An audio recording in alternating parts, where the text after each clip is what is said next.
Next on the news, 27 feet and 16,000 lights, but the first Grand Army Christmas for the new Bishop of Brooklyn. As the people pass by, they see Emmanuel.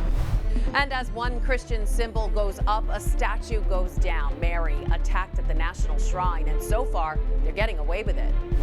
Then a new home for the holidays, 1,000 miles away from the chaos at the U.S.-Mexico border. A Catholic priest helping a Haitian family. We call Brooklyn the Church of Immigrants, and it is a mandate for the gospel to welcome the strangers.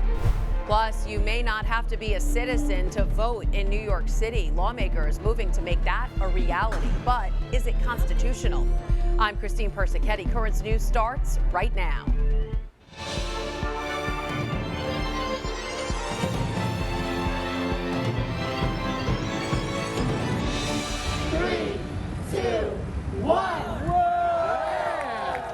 And just like that, it's Christmas again in Brooklyn's Grand Army Plaza. The diocesan Christmas tree was lit and the creche was blessed, officially kicking off the Christmas season in Brooklyn and Queens. And it's a first Christmas for the new Bishop of Brooklyn. Amid the hustle and bustle of the city, he says it's a moment to take in the true meaning of the season. Merry Christmas! It reaches 27 feet into the sky, but after looking at the star on top, the kids we spoke with were more curious about the bottom of this majestic Christmas tree. Can you imagine how many toys would fit under that Christmas tree over there? How many you think? 1,000,000. A million toys? What 1,100,000? Well, give or take, the tree is now sparkling with 16,000 lights representing the diversity of the Diocese of Brooklyn, also known as the Diocese of Immigrants. I think it's pretty amazing. Bishop Robert Brennan thinks so too. It's his first time celebrating Christmas as the Shepherd of Brooklyn. I'm so glad and so proud of DeSales Media for being such a big part of this. So I'm happy that we're the ones offering this to the community. And many in the community came out Wednesday night to witness the lighting of the tree and blessing of the nativity scene. It definitely touches my heart. It definitely touches my heart. It fills me with spirit. Monsignor Sean Ogle, chairman of DeSales Media, which sponsors the tree and creche, delivered the opening prayer. May this tree, when it is lighted in this holy season, remind us always to live ourselves as worthy living branches. Members of the NYPD also in attendance for this joyous occasion. The NYPD and the church, we enjoy an excellent relationship, and we value the relationship with the church, and it's strong. Bishop Brennan says he hopes everyone who passes by this sacred scene will be filled with hope during the Christmas season. As the people pass by, they see Emmanuel. God is with us, and that can make a world of difference in every facet of our lives. I had the pleasure of emceeing the event, and Bishop Brennan told me the tree and creche are a visible sign of what we try to do every day here at DeSales Media, show the joy of the gospel. Meanwhile, a couple Christmas trees around the country have become targets. A Christmas tree lighting will be held outside of the Fox News building in Manhattan Thursday night for the second time. That's because the first tree that was lit up was torched on Wednesday. Police say Craig Tamanaha intentionally set the 50-foot tree on fire. He was arrested but released without bail. He faces several charges, including arson, reckless endangerment, and criminal mischief. Same story in Chicago. A Christmas tree there is also set to be replaced. Just hours after it was lit Saturday night, it was set on fire and destroyed. The Chamber of Commerce told the Chicago Tribune that the tree, located in the Washington Park neighborhood of the Windy City, is targeted by vandals every year. So far, no arrests have been made. And no arrests in this next case either. D.C. police are looking for a man who vandalized a statue of Mary at the National Shrine of the Immaculate Conception. Surveillance video shows a masked man walking up to the statue of Our Lady of Fatima late Sunday night, knocking off her hands with a hammer and then proceeding to smash her face in. While police are investigating the incident, the rector of the National Shrine is calling on the faithful to pray for the vandal. This act of vandalism is just one of the latest attacks against Catholics in the country. The U.S. Bishops' Committee for Religious Liberty began tracking such cases in May of 2020. And in October, they said 100 incidents of arson, vandalism, and destruction have taken place at Catholic sites across the United States. And bouncing back from an act of vandalism themselves, Our Lady of Mercy Church in Forest Hills celebrated the solemnity of the Immaculate Conception, dedicating 2 new statues. The 2 sculptures depicting depicting the Virgin Mary and Saint Therese, the Little Flower, replaced statues that were destroyed by a vandal back in July. The vandal, who was later arrested and charged with criminal mischief as a hate crime and aggravated harassment, entered church property one morning, dragged the figures down the street, and repeatedly slammed them into the ground. But from burning down Christmas trees to defacing statues of Mary, just what constitutes as a hate crime? In the simplest terms, a hate crime must include both hate and a crime. That is, a crime has to have some sort of motivation behind it. According to the NYPD, the targeted attack needs to be based on the victim's race, color, origin, ancestry, identity, age, disability, sexual orientation, or religion. Also tonight, the humanitarian emergency that didn't stop in Del Rio. Where are these families now? To me, they should be traumatized. Exclusive continuing coverage of Haiti and America's border crisis. Currents News first brought you the plight of Haitian migrants back in September when thousands arrived at the U.S.-Mexico border. They faced dire conditions, weeks outdoors without proper shelter, food, or water. Some were even sent back, but the so-called lucky ones received asylum in the United States. Currents News' Jessica Easthope joins us now. She was just with a family that says their long journey is finally over. Jess. Christine, Linda, Jean, and their 10-month-old son, Ans, are with family for the holidays for the first time in 4 years. That's when they left Haiti for South America back in 2017, a lifetime ago. They're finally in New York after traveling through 11 different countries from Chile to Texas on a horrific journey. They say they only overcame through the grace of God. That's right. A family sitting around the table, eating and laughing. A home-cooked meal ready on the stove. It looks idyllic, but only if you don't know where they've been. My wife was really traumatized by all of the people we saw suffering along the road, especially the children dying. She felt like she and our child could have died too. For a month and a half, Linda, Aurelus, and Jean Altenor, like more than 15,000 other Haitians, were on the move, walking most of the way from Chile to Texas, headed for the Del Rio border. We knew we couldn't go back to Haiti. We could never go back, so we saw the opportunity and decided to join a big group and go. They arrived in Cambria Heights in September with just the clothes on their backs. They were taken in by Marie and Joseph Aurelus, Linda's aunt and uncle. Their journey is beyond comprehension. The agony they went through. They left Haiti fleeing political violence in 2017 after Linda's cousin was murdered. Now they're starting over in another foreign country. But here, it's the promise of the Diocese of Brooklyn to keep them safe. That's why we have to come as a community, as church, to see what can we do to accompany those people in long terms. Of the 1,000 Haitians who made it from the border to New York, 200 have settled in the Diocese of Brooklyn. Father Hilaire Belazer, the coordinator of the ministry to Haitian immigrants, has been helping them get settled. Jesus identified himself with the poor, the needy, and that's the face I saw in those migrants. People who made it through the border aren't eligible for refugee status. They're all relying on host families like Marie and Joseph. As Catholics, there is no greater reward. Linda and Jean, like the other Haitians who made it up from the border, are required to appear in court and make a case for themselves as to why they should be allowed to stay. Christine, their appointment isn't until May. So, Jess, what's the plan for them from now until then?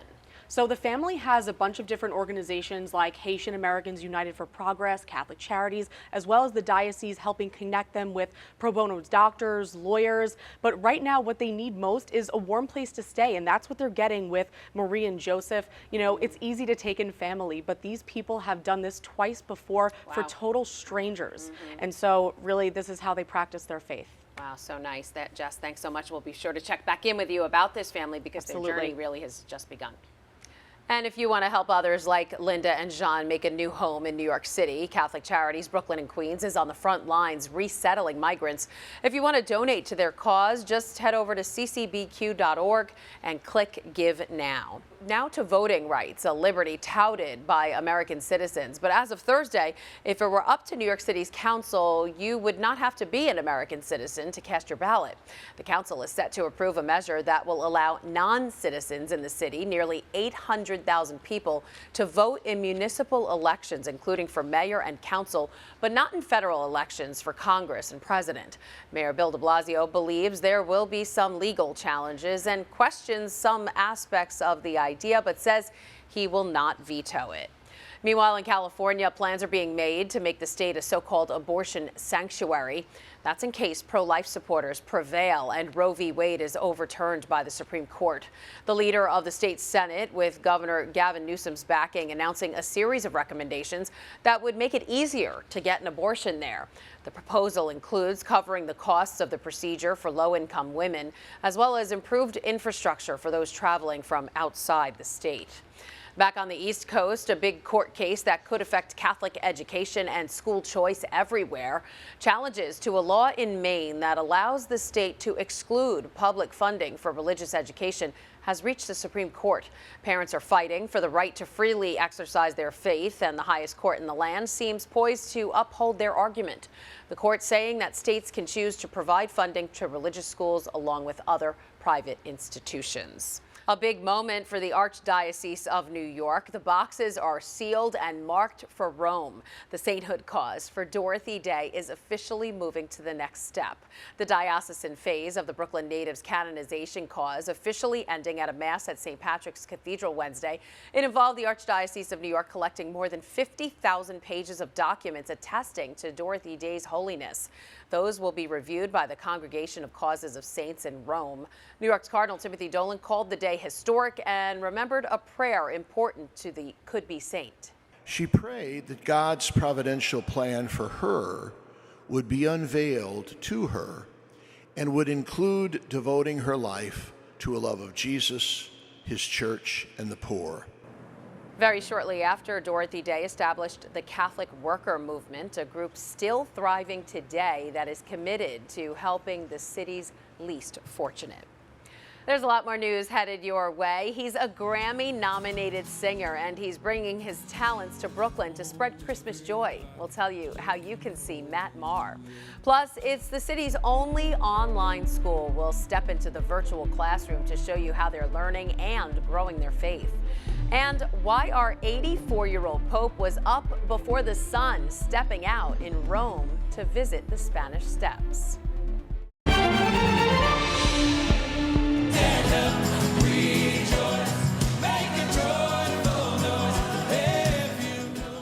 You know the saying, singing is praying twice. Well, 9-time Grammy-nominated artist Matt Maher will be doing both in the Diocese of Brooklyn. He's just one of the performers headlining next week's Futures in Education Spirit of Christmas concert. Proceeds from the annual event help inner-city students receive the best education money can buy, a Catholic education. I spoke with Monsignor Jamie Gigantiello, the Vicar for Development in the Diocese, about the concert and asked him how he got the Christian music legend to come to Brooklyn. Well, I have to be honest, I can't lie to you. I mean, I'm a priest, but really, Craig Tubiolo, Executive Director of the Emmaus Center, he has a lot of contacts in the Christian world and media and all. So he was the one that got him. I said to him, you know, we got to get someone well known. So he reached out to him and he graciously accepted.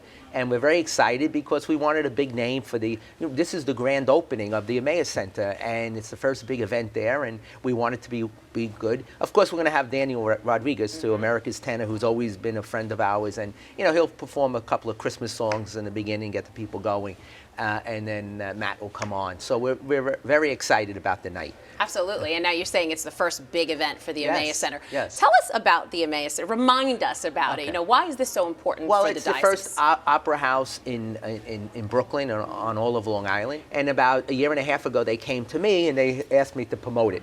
So I'm the chairman of the board, and I'm there to really get this thing off the ground, so we can evangelize not only to our people, the new evangelization, but also to many people in the neighborhood that really are disconnected with the church and God.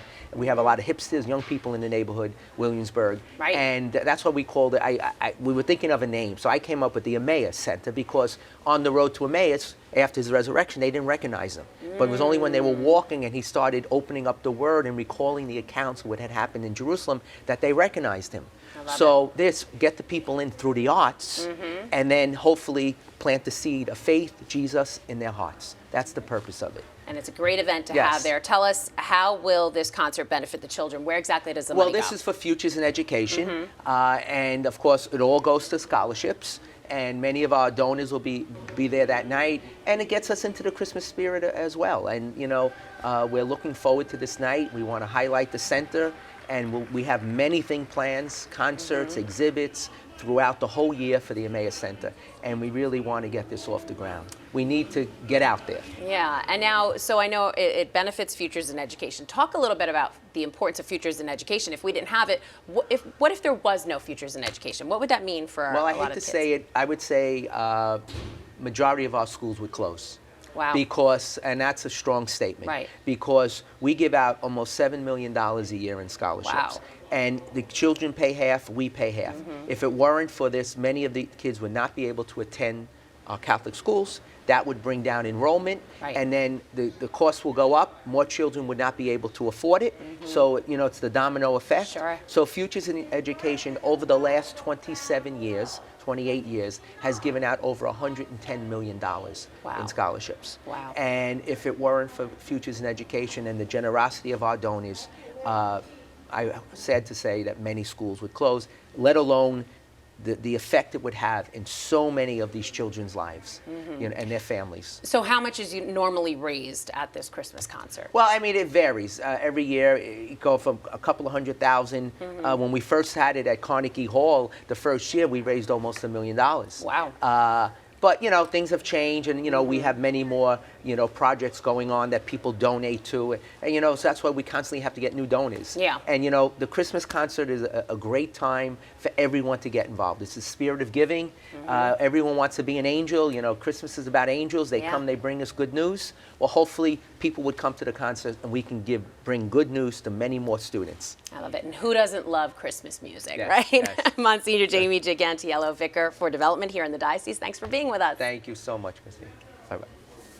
It's not too late to get into the spirit of Christmas. Just go to futuresineducation.org and click RSVP here on the homepage to get your seats. Again, that concert is this Monday, December 13th at the Emmaus Center in Williamsburg, and all the money goes towards a Catholic education. While all the academies in the Diocese of Brooklyn are thriving despite the pandemic's challenges, some parents are still being cautious when it comes to the virus. In return, Catholic education is being flexible. The Diocese of Brooklyn is currently offering the city's only remote learning option. And in this exclusive report, Jessica Easthope takes us inside school from the outside. 5-year-old Michael Martinez loves to explore, get his hands dirty, and use his imagination. His dad, Anthony, says his school embraces his individuality and celebrates his achievements. That part may not surprise you, but the part that may, Michael's never met his teacher or his classmates in person. He's getting this one-on-one that he wouldn't get in class, and that is paramount to anything else. Nice work, my friend. Michael attends St. Thomas Aquinas Catholic Online Academy, a completely virtual K-8 school for kids all over the country. Yes! We were able to sit in on a class and see what it's all about. Good citizens are responsible. During the pandemic, the Diocese of Brooklyn launched the program for students who were mandated to stay home. But when the administration realized families needed this option far beyond then, it was made a permanent school. Students are really immersing themselves in the content of their classes. We've been blessed with a really good faculty. So it really spells a good start. In the first year of the distance learning program, there were 2,400 students enrolled. This year, in-person learning is back, and there are still around 160 students. Beautiful. But social studies teacher Jennifer Centeno says now everyone in her class is there because they want to be, not because they need to be. Each child has their own individual learning needs, and we've been able to accommodate. They are able to flourish better. And Michael seems to like it too. I have fun in school. I love it so much. For the Martinez family and so many others, this is long-term. He didn't know how to read at all, and at the end of the year he was reading books. Why change the recipe? St. Thomas Aquinas is here for good, and enrollment is growing every day. Families, along with students, are learning to adapt and build a different kind of connection. Jessica Easthope, Currents News. And St. Thomas Aquinas Catholic Online Academy is still accepting new students. Families looking for remote learning can register at stacoa.org and find more information about tuition and financial aid.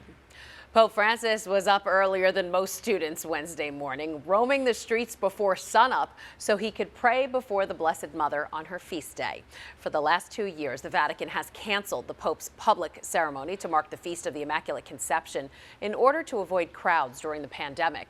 And for 2 years in a row, the Pope has still shown up. He arrived around 6 in the morning to the famous Spanish Steps and laid a basket of white roses. Still to come on Currents News, sharing the Christmas spirit during a difficult time, how one teen's battle with cancer has inspired him to give back during the holidays.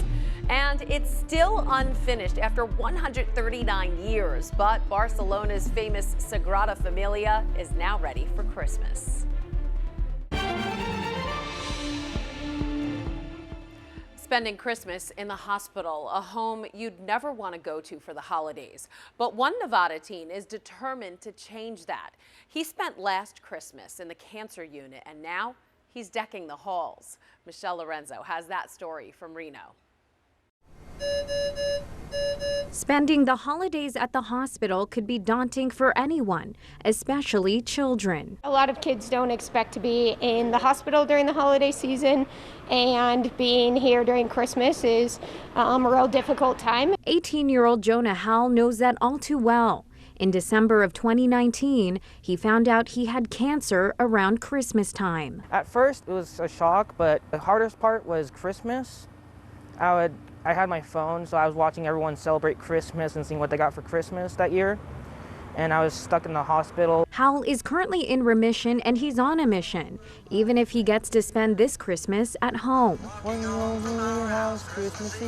For the second year in a row, the 18-year-old is collecting money to buy packages that includes a Christmas tree kids can decorate and a gingerbread house. It's awesome to have him back doing this for the kids in our community that have to be here during the holiday season. It's the time to share and give, and it would just make me happy to know I can make the kids happy. It would make the kids happy knowing they have Christmas back.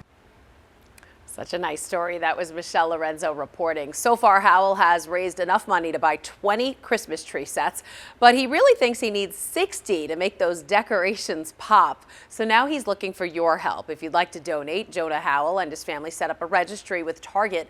Just go to target.com/gift-registry and search Jonah Howell. You have until December 18th to give. All the packages will be delivered to the Reno Hospital on the 20th, just in time for Christmas. And from Reno to Barcelona, the famous Sagrada Familia may never be finished, but it's now ready for Christmas. It's being called the Star of Barcelona. The cathedral that has been under construction since 1883 now has a huge 12-pointed star on top of one of its towers, changing the Spanish skyline for the Advent season. It's even catching the Pope's attention. He said that it shines for Barcelona's poorest. And that is Currents News. I'm Christine Persichetti. Thank you for joining us, because we are putting your faith in the news. We leave you tonight with another look at the Diocese of Brooklyn's Nativity and Christmas tree. Hope to see you again next time.